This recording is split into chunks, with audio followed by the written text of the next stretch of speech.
All right, good afternoon, everybody. Hello. Hope everyone had a restful, long weekend. I actually don't have anything for you at the top. I know you guys are always excited to hear what I got to say. But Darlene, you want to kick us off? Yes, thank you very much. Is the White House looking into the possibility of having the president visit Highland Park? The death toll there has risen to 7 this afternoon. So the president, as you all know, is going to be traveling to Ohio tomorrow to discuss the American Rescue Plan. So that's the trip that he's going to be making tomorrow. We don't have any plans right now to go to Chicago. I know some folks were asking if he's going to go to Chicago, will he go? If he's going to go to Ohio, is he going to go to Chicago? The vice president is going to be there, and she will speak to the devastation that we all saw with our own eyes yesterday in Highland Park. But I don't have anything to share about for the president's travel tomorrow. He'll go to Ohio, where he's going to talk about the rescue plan, the special financial assistance program in particular. This program will provide financial relief to millions of workers in multi-employer plans who face significant cuts to their pensions through no fault of their own. But again, nothing to share about him going to Chicago at this time. Not necessarily tomorrow, though, but later this week, next week? We just don't have anything to share. But again, the vice president's going to be there today. She will certainly speak to the tragedy that we saw yesterday. The president spoke to this yesterday during the 4th of July in a very forceful way and laying out how he and the First Lady saw the tragedy, and we even had a moment of silence. But we are not planning right now. At this moment, I don't have any plans of a future trip to Chicago. And since you mentioned the Ohio trip tomorrow, when the president is in Cleveland, which is relatively near Akron, do you expect him to address at all the fatal police shooting of Jalen Walker? I don't have anything to share on that either, whether he is going to potentially, I know it's about 45 minutes from Cleveland where the shooting happened. We just are right now, we're going to be focusing on the trip that we have planned, which is to talk about the American Rescue Plan and how to help the American public. And then one final question. Can you talk about the status of the letter that Brittany Griner sent to the president? Has he been briefed on it? Has he even read it? Griner's wife was on television this morning. She really wants to hear from the president. Will he reach out to her in any fashion? So I can say that the president did read the letter. I was there when he read the letter. This is something, Brittany Griner being held in Moscow, we believe the Federation is she's being wrongfully detained in Moscow at this time. This is an issue that is a priority for this president. As you have heard us say before, he believes that any U.S. national that is held abroad or detained or held hostage abroad, we need to bring back safely, and we are going to use every tool that we possibly can to make that happen. Again, this is a priority for the president. I do want to share that on Saturday, Mrs. Griner spoke with National Security Advisor Jake Sullivan. That is their second call in the past about 10 days that they have spoken. Secretary Blinken also spoke with Mrs. Griner as well recently. I don't have anything else to read out as far as a potential call or meeting with her family, but clearly we believe she is wrongfully detained. We believe she needs to come home. She should be home, as well as Paul Whelan as well, who's being held, and any other U.S. nationals who is being wrongfully detained abroad. Thank you. Okay. Hi, Karine.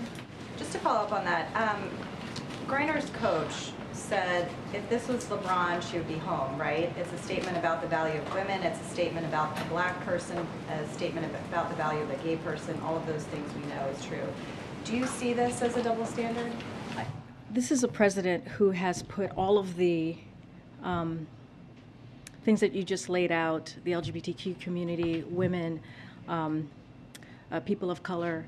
He has fought for those communities throughout his career, and you have seen that in policies that he has put forward. Again, this is a priority for this president. He's doing everything that he can. The White House is closely coordinating as well with the special presidential envoy for hostage affairs, who has met with Brittany's family, her teammates, and her support network. So we are going to continue to have those conversations, and we're going to make sure that she and others get home safely. And just to follow up, since this is a priority for the president, I mean, she's been detained for months now. Her wife told CBS this morning that she still has not heard from Biden, and honestly, it's very disheartening. I know it's a priority, but why has it taken this long, and why has it taken a letter from Griner in jail to reach the president to make this a priority? Look, this has been on top of mind of the president. Like, I was there when he read the letter, and he takes this to heart. He takes this job very seriously, especially when it comes to bringing home U.S. nationals who are wrongfully detained. And you saw the work that his administration did to bring home Trevor Reed. That is the same work, the same focus that we did and put behind bringing Trevor Reed home. We're going to do the same with Brittany Griner and others. So again, this is a priority. We are going to make this happen. We have been in constant communications. Secretary Blinken, the special envoy, as I just listed out, and also Jake Sullivan, our national security advisor. We're going to continue to have those conversations, and we're going to continue to make sure we use everything at our disposal to bring her home, and also Paul Whelan and all the others U.S. nationals that are abroad. Thanks, Karine. How did the president go from blaming high gas prices on Putin to big oil to small business owners now? Well, here's the thing about that, Peter, is when you look at, as of this morning, when you look at the crude oil, and when you look at wholesale oil prices as well, they've declined about 15%. And so retail gas prices, however, have only declined just about 3% over the same time period as we have seen with crude oil prices and the wholesale gas prices. And meanwhile, those same retailers are profiting, their profit have gone up about 40 cents, nearly 40 cents in that same period of time. So what the president is saying is that everyone along that chain, along that production chain line, needs to make sure that they're doing what is possible, their part in bringing down the cost for the American people. That is what we're asking. Consumers should not be the first to pay and the last to benefit.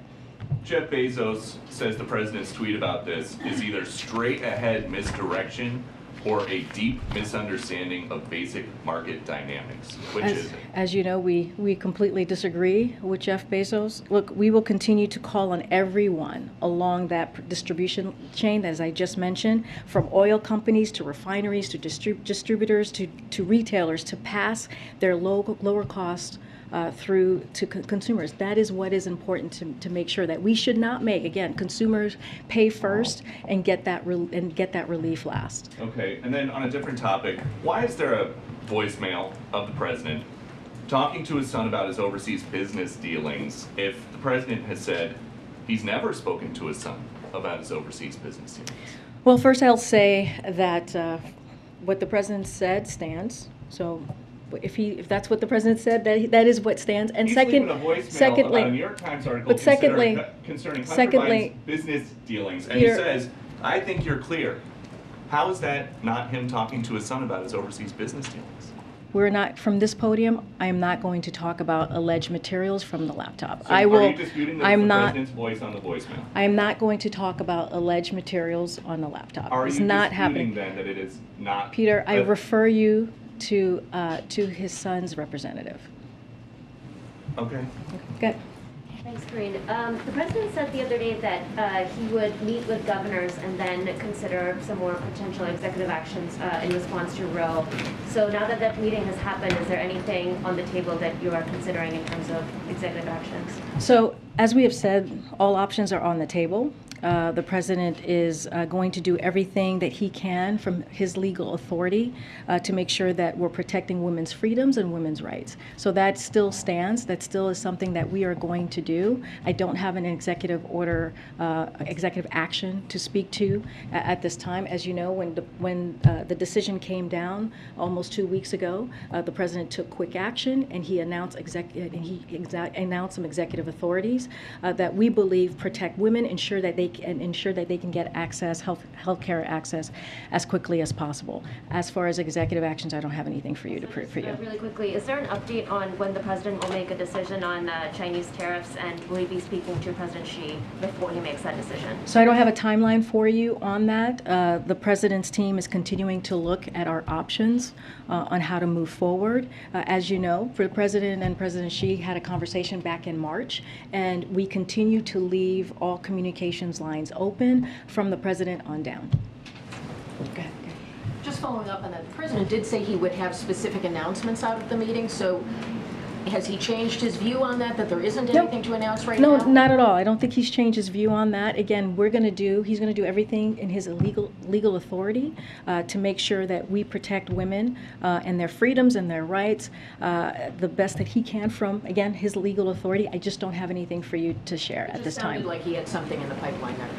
Once we have something, we will be sure to share it. On the matter of the Griner letter, now that the president has read it, does he feel it is the type of an outreach to him that he would want to do some kind of personal response back in a letter form or in some other way to Griner, if that is doable through channels, or to her wife or family members? To have a direct response from the president? Well, you all read the letter, I presume. It was out there in the press, and it is a deeply personal letter. As you know, this president takes that very personally as well.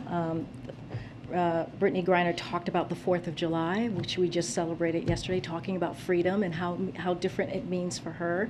You heard the president's speech, which was also very powerful yesterday, speaking about that in the time and the moment that we're in. I don't have anything to share about if he's going to respond or what that would look like. I can confirm again that he has read the letter, and it was, as we all know, deeply personal, and we're going to do everything. The president's going to do everything that he can in his power to bring her home, along with other U.S. nationals who are being held wrongfully detained aboard. And any follow-up on the energy meeting that Secretary Granholm held, and the president had said he was looking for solutions from the oil companies and so forth? Has there been anything brought back to the president for him to review, or any updates on that? So, as you know, that meeting went very well. We even heard from some of the CEOs who came out of that meeting as well. We did a readout. We are still looking to get to solution. We think that was a first step. There's going to be more conversations. We just don't have more to share on the next steps, specific next steps, and what has been presented to the president. But clearly, we're looking for solutions. We want to get that capacity up. We want to make sure that refineries are increasing their capacity so that we can get gasoline out there, we can get diesel out there, so that the cost for the American people come on down. And so that's what we're going to continue to work on. Go ahead. Thanks, Karine. On the China tariffs again, AFL-CIO and other labor unions have urged the president not to ease these tariffs. The president's going to Ohio tomorrow. The Democratic Senate candidate Tim Ryan has also said this would be a major mistake to ease those tariffs. So how is the president weighing those concerns among labor unions and some Rust Belt Democrats against other people who are saying these tariffs should be lifted?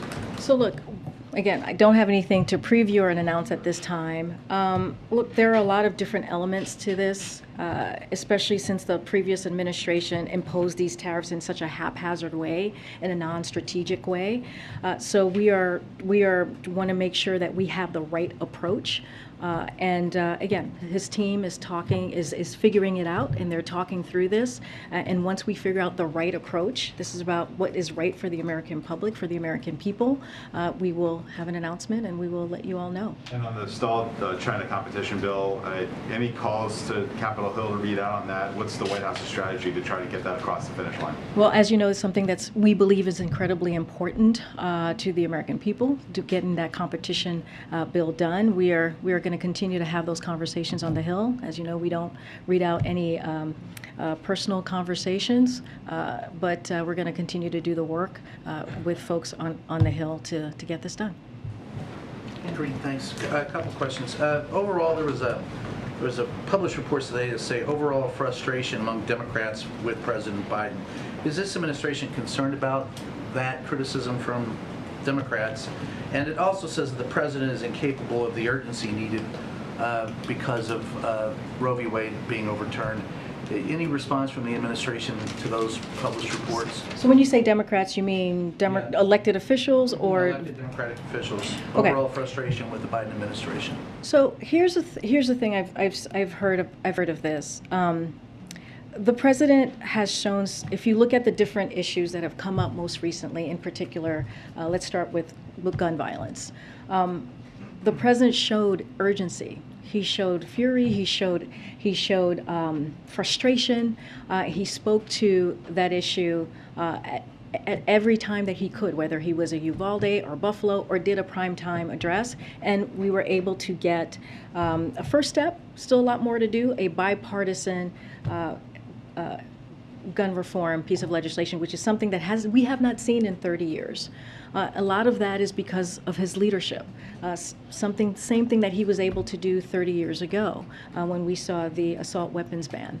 So that he showed urgency there, and we were able to deliver in a bipartisan way. When it comes to Roe v. Wade, within hours of the announcement of the decision that we heard from SCOTUS, he put forth executive authorities that went into effect with the medication that's approved medication from FDA, and also making sure that calling on DOJ to protect women who are crossing the lines because they have to make decision on their health. And those are things that actually matter. There's more work to do. He's going to look at everything that he can do on the legal authority. But here's the thing, when it comes to Roe, when it comes to a precedent that's been around for nearly 50 years, what needs to happen is Congress needs to act. We have to codify Roe. We have to make sure that it is the law of the land, and that's what he's going to keep speaking to. With the criticism of the president, is this administration concerned about how the Democrats will perform in the midterm elections? Well, as you know, I can't talk about the midterms from here. That will get me into big trouble. Well, I'm just saying I got to be careful about that. Expressed any concern? I got to be careful about that. Look, the president wants to make sure that we continue delivering for the American people.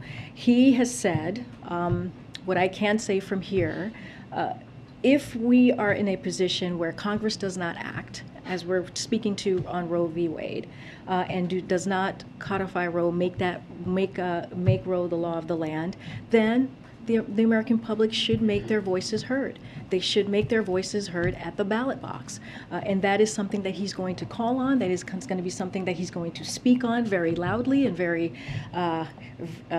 aggressively, as you laid out. And this is an important issue. He has said this was an extreme decision by the court. He has said this is going to change the lives of so many women, upend their lives, if you will, because of this extreme decision, and it should not stand. And what we saw a couple weeks ago almost 2 weeks ago, is not the end. It is only the beginning, and we just have to keep working towards that. Finally, as far as a different matter entirely, but as far as the letter that was presented to you, signed by 70 members of the White House press corps, any reaction from the administration regarding that letter? Well, you could say I responded to you, didn't I? Yeah, you did say you would Okay. talk to us, but Yeah. that was all I heard. Is there anything else you can add? Well, look, we're coming into a different place of COVID, right? Things are starting to open up.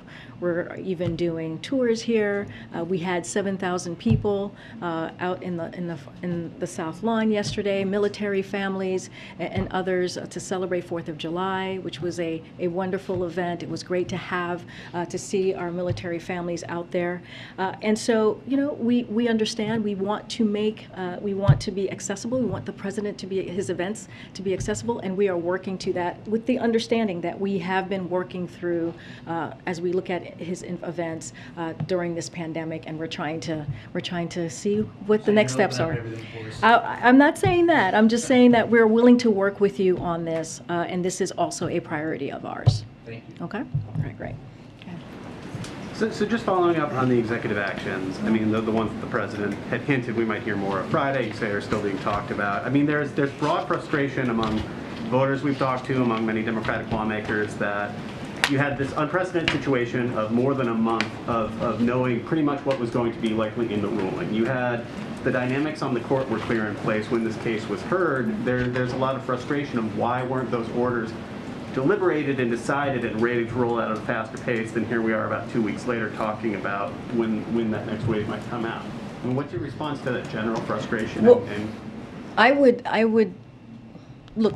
I'll say this: we understand that the frustration. What we saw the court do almost 2 weeks ago should be frustrating, should be infuriating, and should have everyone angry, not just women.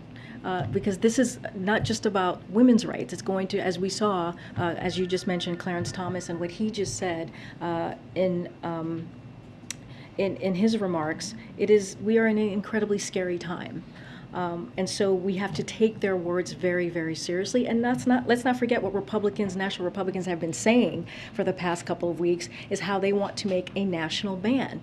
And so because of that, the president has been very forceful in saying that we have to take action. He cannot just do this alone. Congress needs to take action. So that's number one. But to your point, within hours, when this decision came down, the president used his executive authority, which matters here, because we know those who want to ban all abortions, their next moves are going to be medicated abortion and travel across state line. And so we wanted to make that clear and get and make sure we got ahead of that, if you will, as we're seeing what we're seeing across the states with the banning of abortion for the next round of attacks.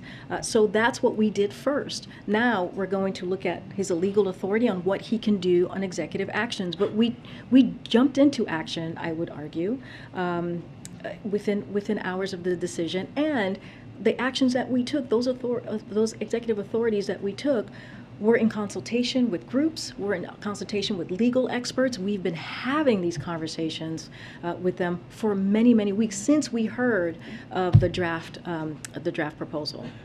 And quick follow-up on January 6th hearings. I mean, I know the White House has been pretty clear that due to the unique situation of January 6th, that executive privilege is not a top concern about precedent. But I'm wondering, given the unique nature of a White House counsel's position, is there any conversations about whether that sets a precedent for a White House counsel going forward to have to answer to Congress about deliberations inside the White House? Let me just first say, when it comes to January 6th, the hearings, the select committee, what we're seeing, it is important. The president believes it's important to get to the bottom of what happened, for the American public to see for themselves and get all the information that they can on what happened on that day. So as it comes to executive privilege, there is no privilege for trying to overthrow the government. That's what the president believes. That's why the president has consistently declined to assert executive privilege with respect to documents or testimony about the extraordinary events under investigation by the January 6th committee. We're going to continue to defer to the committee as it conducts its bipartisan independent investigation. Okay. Thanks, Karine. On Brittany Griner, you were there when the president read Griner's letter. What was his reaction, and did he express any message for Griner and her family? So I'm not going to share any personal interaction that I had with the president. I just wanted to confirm that he did read the letter, and I will say, again, this is very personal to him. Especially when someone writes a letter in such a personal way. We have made this a priority. We have, Secretary Blinken, National Security Advisor Jake Sullivan has spoken to Mrs. Griner and her teammates and her family, and so we're going to continue to keep that open communication and have very honest conversations with them. They're private conversations, so I'm not going to share what those conversations have been. But this is also the case with all U.S. nationals abroad. Again, this is a priority for U.S. nationals who are abroad who are wrongfully detained. It is important to the president to bring them home safely, just like we saw with Trevor Reed very recently ago. And so we're going to continue to make that a priority, but I'm not going to share any private conversations. And just a quick follow-up on the pleas from the Griner family on wanting to personally speak with the president after reading this letter. Is that something that the White House at this point is considering? I just don't have anything to share on what communication the president's going to have with Mrs. Griner and her family. All I can confirm is that he's read the letter and he's making this a priority. First, just on the Illinois shooting, Illinois already has a red flag law. It isn't used that often. It wasn't used in this case, even though the suspect apparently had put some violent imagery online. Is your expectation that the gun bill that just passed is something that would have addressed this kind of situation? So I want to be very clear. Yes, the bipartisan gun reform bill was an important first step. It was the first step that we have seen in 30 years. The last time was when this president led the banning assault weapons legislation that lasted for about 10 years and sunset in 2004. And so the president believes that we need to make sure that we ban assault weapons, right? That is one of the things that's being reported that this suspect had. And so banning assault weapons is something, again, that he's going to continue to fight for. With that said, he understands that there's more work to be done. The bipartisan bill is going to save some lives. Like that is true. It will save some lives, but we need more. We need to do more work, and the president's going to continue to do that fight. What we know, one thing I would say about red flag laws, as we've seen them over the past several years, is that when they are implemented, they do work in red states and in blue states, and they are also very much in line of what majority of Americans support. So again, when they're actually enacted, red flags laws are actually effective. And do you, I know you don't have any travel to confirm, but does the president want to go to Illinois? I just don't have anything to say about any travel to Illinois. Okay, and then just one other thing that I wanted to, is it accurate that the White House was planning to nominate this anti-abortion Republican judge, Chad Meredith, for a federal judgeship in Kentucky the day that Roe v. Wade was decided? So we make it a point here to not comment on any vacancy, whether it is on the executive branch or judicial branch, especially those that the nomination has not been made yet. So I don't have anything to say on that. It is something that we just don't comment on. Will the president ever appoint a judge who doesn't support abortion rights to the federal bench? I mean, that's a hypothetical that I can't really speak to. That's not a litmus test for him, though. Well, I'm not gonna go on to litmus tests. All I can tell you is that we don't normally speak on vacancies where we haven't made a decision yet, whether it's on the judicial level or the executive branch. Go ahead. You've mentioned Trevor Reed a couple times. His release is part of a prisoner swap. Should we view that as a viable option when it comes to Brittany Griner or Paul Whelan or others?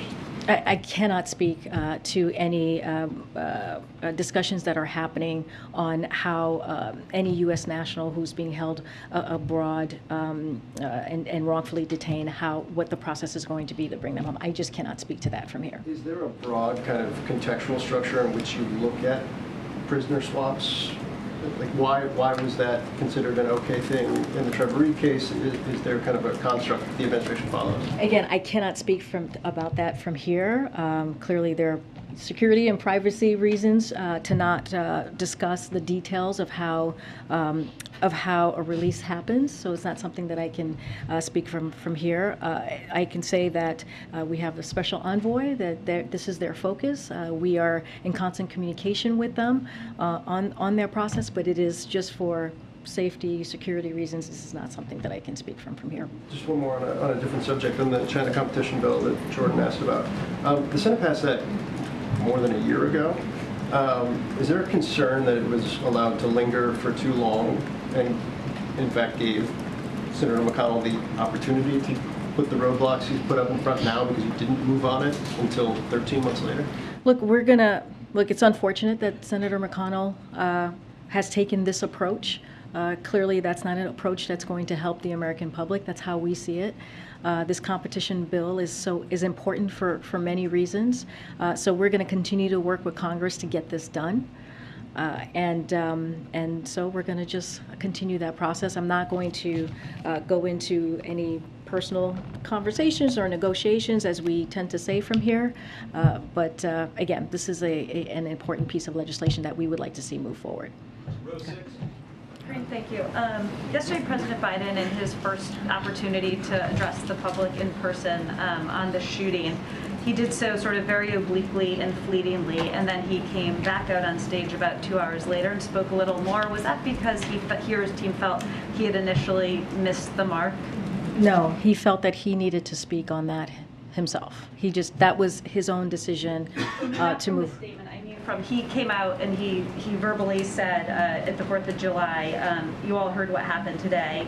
Things will get better still, but not without more hard work. And then 2 hours later, that same evening, he came out and said a bit more. Is that my answer is still the same. He wanted to make sure that he had an opportunity to speak to this, and he took that opportunity that second time. He spoke to it very briefly, as you just stated, the first time, and the second time, he got on stage and wanted to give an update. He actually, if you remember, he gave an update of what was currently happening, and he gave a moment of silence. That was him. That was something he decided to do. Following up on that, Governor Pritzker said in a press conference, he said he was furious. It was a time to be angry. You have said, referring to what President Biden said, that he spoke forcefully yesterday. He spoke with urgency. I guess I just want to make sure I understand. Do you and the president believe saying you all heard what happened today after yet another mass shooting? Is that your definition of forceful and urgent? What I'm saying is that there's been many times that the president has spoken forcefully, urgently, about a moment that currently exists in our country, which is a gun violence epidemic. And he has done that in prime time on many of your colleagues' networks. He has done it in Uvalde after coming back from Uvalde, after he met with parents and family members, and they're dealing with their devastation. He did that in Buffalo as well, and he has shown over and over again how important this issue is. And it's not just important during his presidency. It's been important when he was a vice president, and it was important when he was a senator. So to say that this president has not shown urgency is just false. And last final follow-up on that, on what we were just talking about, which is guns, but also on a range of issues, abortion rights, the threat to American democracy.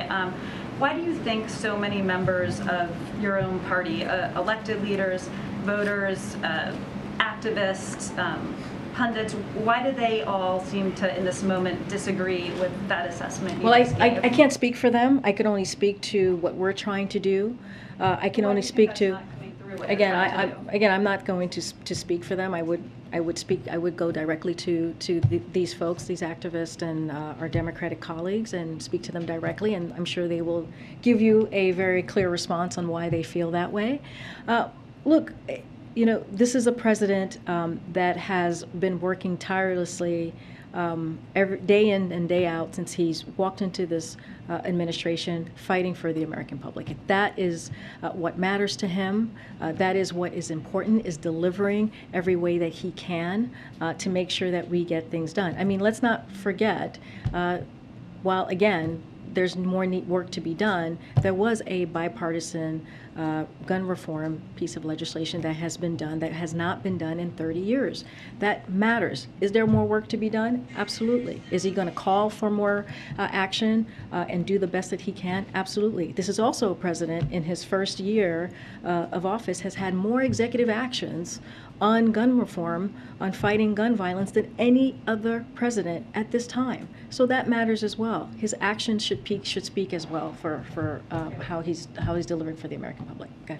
Yeah, thank you. I know you said the White House doesn't comment on judicial vacancies, but in this case, the White House already provided an intention to nominate to Kentucky Governor Beshear, that it would intend to nominate Chad Meredith on June 23rd. So does the president plan to nominate this individual who has come under criticism for being, from Democrats in Kentucky and nationally, for being an anti-abortion attorney and a member of the Federal Society? Again, I'm not going to comment on something that has not been decided on, that on any open vacancies. It's still currently, it is an open vacancy, and so I'm just not going to comment from here. Is there any deal with Leader McConnell regarding this judgeship that the president has entered into, whereby McConnell wouldn't hold up certain judicial appointments moving forward. I'm just not going to comment on an open And what's vacancy your at this reaction point. to all this response, angry response from a lot of Democrats in Kentucky, Representative Sean Yarmouth, Andy Beshear, others who have criticized that Biden would nominate somebody who stands against abortion and holds conservative views? Well, we haven't nominated anyone. That's what I would say as of yet. Okay, I guess I got everybody. Go ahead. Thank you. No, go ahead. I have the. Thank you. Following the Highland Park shooting, President Biden's 4th of July message was telling Americans to make sure they vote, but he didn't make an explicit call for Congress to act. So is that tacit acknowledgement that he sees Congress as it stands right now unlikely to take any additional action? Can you say the beginning part of your question? Well, in his 4th of July message, Yeah. he urged Americans to go to the polls and vote, but he didn't specifically say Congress needs to act. Act on, is there something Act particular? on gun control legislation. So Well- is that tacit acknowledgement that Congress, as it stands right now, cannot do that? Well, Congress did act on gun reform. There was a bipartisan bill that was Is passed. he frustrated that it didn't go far enough? I mean, the president has been very clear that we need to go further on the gun reform, that he is pleased that there is that he was able to sign a bipartisan gun reform bill, and that has been the first time again in 30 years that we have seen that type of reform or any type of reform. Do we need to do more? Absolutely. He has been very clear on that.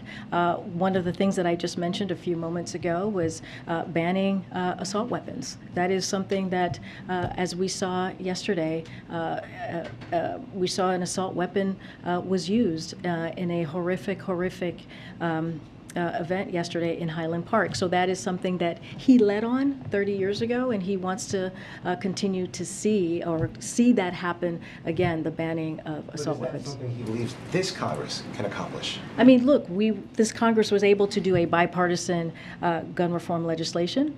So we're going to continue to work with members in Congress to see what else we can do. Since those mass shootings, has he called any members of Congress? Has he planned to set up any meetings? A mass shooting just happened. We're just trying to understand what he's done since then. Well, I mean, again, we saw a gun reform bipartisan legislation pass. He signed that into law, which was a first step. Yesterday, this happened yesterday. You heard directly from the president in a statement. He spoke on this twice yesterday. We are always in constant communication with members of Congress on a slew of a long list of issues that are important to the American public, and so we will continue to have those conversations. Is it my turn now? Thanks, Karine. Just a kind of specific question.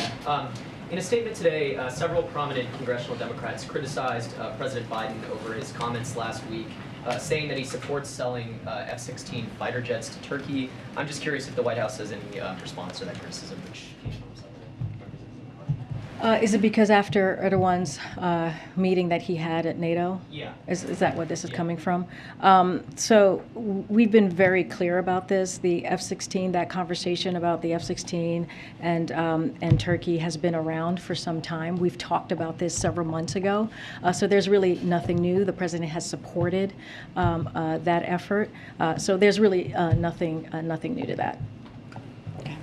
A Middle East question, and Yeah. I'm going to take this. A Middle East question and also a Ukraine question. Let me start with the Middle East. A U.S. District Court judge has given the administration until August 1st to decide whether to grant immunity to the Crown Prince of Saudi Arabia in a civil lawsuit filed by his fiancée, obviously in relation to his death. I'm just wondering if the president's willing or ready to weigh in on that, or if that's going to happen during his trip, or if that's something he's going to discuss with the Saudis. So that's a legal determination, so I cannot comment from here on that because it's a legal determination. Cool, let's move on to Ukraine then. Can I just get the White House's assessment on these recent Russian territorial gains and whether that changes your approach? And then also with the president of Ukraine calling for a swift end to this conflict by winter, is there a military solution to this conflict? And if not, what is the administration doing to reach a negotiated settlement? Could this happen in the G20? Who's involved? Can you lay out any sort of roadmap? Well, as the president has said, to your last question first, as the president has said many times, no conversation about Ukraine without Ukraine. What we have been trying to do and have been doing for the past several months is to make sure that we put, with our assistance that we have been providing, make sure we put Ukraine in the most strongest kind of position. So when there is that opportunity to do those negotiations, they're able to do that. But what we have seen from President Putin is he is not in a place or has no desire to negotiate. So going to your first question now is our approach has not changed. We are going to continue to support Ukraine. We're going to continue to help Ukraine fight for their democracy, fight for their territorial integrity.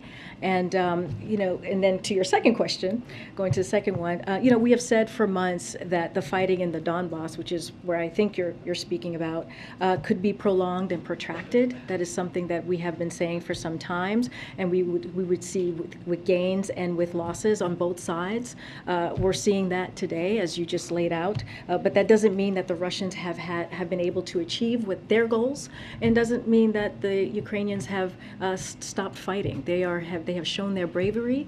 They will continue to fight and fight for their democracy, and so we will continue to support Ukraine. We have given them the most amount of support than any other country as it relates to security assistance, and that is not going to stop. Okay. Thank you, Karine. I would like to ask you about the announcement that the president made at the G7 for the Global Partnership on Infrastructure. But before that, I would like to know what's the difference between President Trump watching TV, even pleading to go to the Capitol while the Capitol was being attacked, and President Biden going to the beach and having fun while Supreme Court justices are under attack by a verbally violent mob.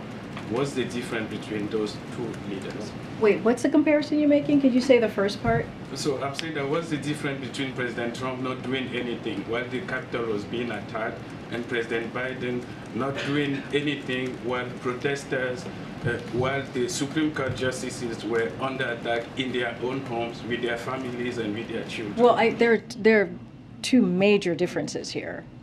First of all,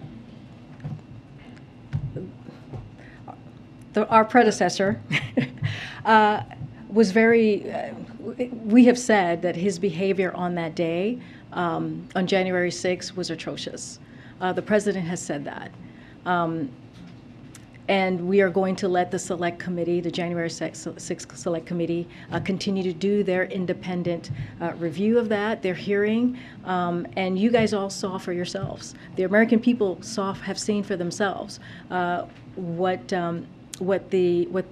our predecessor has done, his behavior and his involvement. So that is not the same. That is absolutely not the same. We are talking about what we saw on January 6th. We are talking about an attack on our democracy.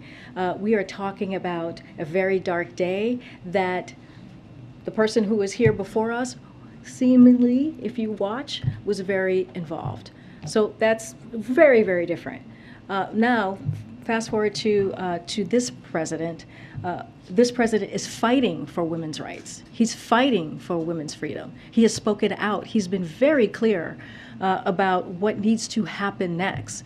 He put out 2 executive authorities that lays out ways that we can protect women. He has said that everything is on the table. We're going to see what else we can do. But he also has spoken very truthfully and very honestly with the American people, which is if we want to see Roe become the law of the land, we also have to act.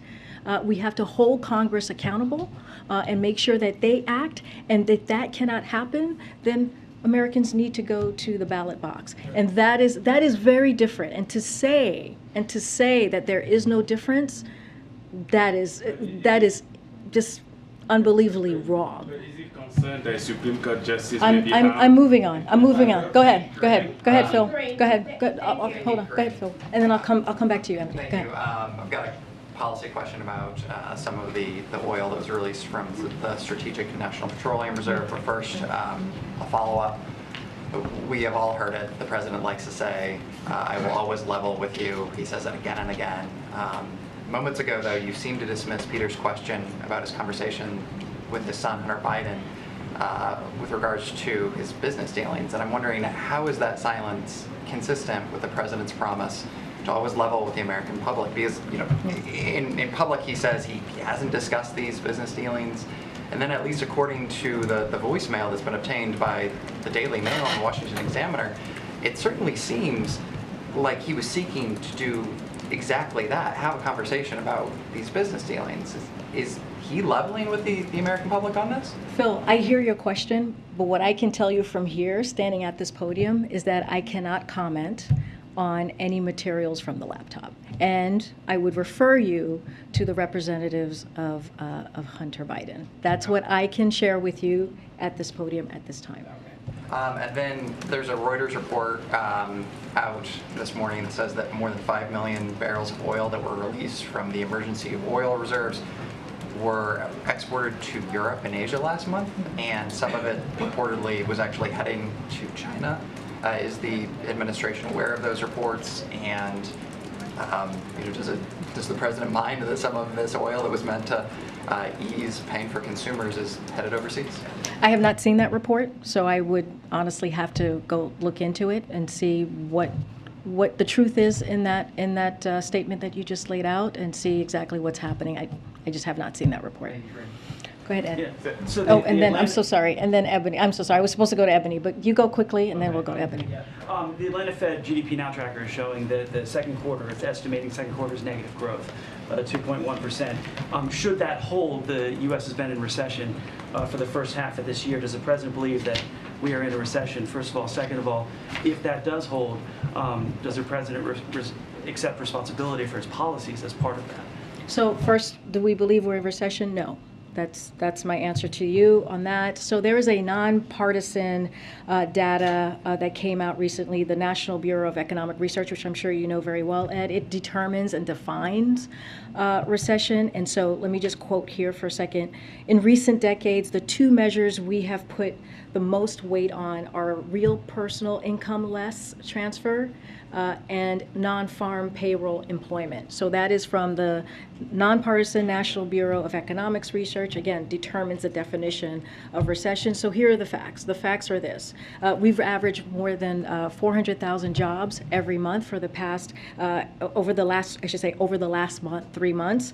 We've held steady that 3.6 of unemployment rate. Consumer spending remains strong and above pre-pandemic trends. Business investment remains strong, and household balance sheets remain strong. So we do not believe that we are in a recession, and we have a nonpartisan entity to speak to that more directly and more specifically. One more quick one. At the G7, there's video of the French president running up to President Biden and relaying a message saying that the Saudis are about at capacity through the UAE. Did President Biden ask the French to ask the Saudis to pump more oil through the UAE? I did not hear this conversation, so I can't speak to that conversation either. But what I can say is, as we know, the early week of June, the OPEC Plus announced that they were going to increase their capacity for July and August by 50%. So I will leave that there, and I think that says a lot about where they are with their capacity. And of course, we welcome that. But again, I'll leave it to OPEC Plus to speak to that. Go ahead, Ebony. I know I promised you a question. Two quick questions. One on gun reform. Is there anything or any consideration that the administration can do when it comes to regulating military-style ammunition, whether that be in production? Is there anything that the Fed can do to move in that capacity? Since you're not getting anywhere with on guns, what about ammunition? Any talks? So we believe that the best way to really have a comprehensive gun reform is through legislation, is through work with Congress. As it comes to the federal level, the president has done the most executive action than any president at this time in their administration. And so now what we are going to continue to do and continue to focus on is to work with Congress to do more. And one of the things that I've just been pointing out is the banning of assault weapons, which we believe is incredibly important, as the president led on this issue back in 1994. We're going to think. Second question really quickly. Sure. The Senate recesses in August. a lot of the president's efforts on criminal justice basically have solved, but I want to ask about the Equal Act legislation to end the disparity between crack and powder cocaine. The House passed the bill last September, overwhelming bipartisan support. Is the president leaning in at all on lawmakers to get this bill to him? So I have to talk to our Office of Leg Affairs on that. I do not know where that legislation is currently. I don't know if it went over to the Senate. I don't know where the mechanics are on that. But happy to take that question to you in the back. No, we got to go, guys. Thank you. We'll be back. Well, hopefully we'll see you in Ohio tomorrow.